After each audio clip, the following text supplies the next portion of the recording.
मध्य पूर्वी देशों में चल रही लड़ाई का असर सूरत के किचन तक पहुंचता दिख रहा है। पिछले कुछ दिनों से शहर और जिले में कमर्शियल गैस सिलेंडर की कमी की शिकायतें आ रही हैं, जिससे होटल, रेस्टोरेंट और ट्रक चलाने वाले मुश्किल में पड़ गए हैं।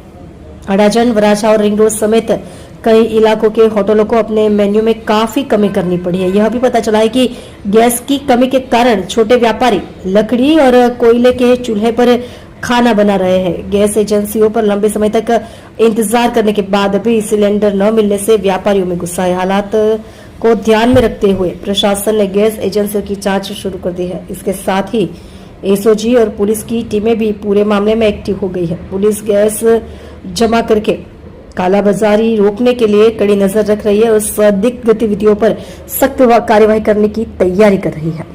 आज डीएसओ साहेब और एसओजी संयुक्त टीम जे अत्यारे गैसनी जे अछत है कृत्रिम अछत ऊभी करनार लोको विरुद्ध में कार्यवाही करवा माटे अमे निकळ्या छीए।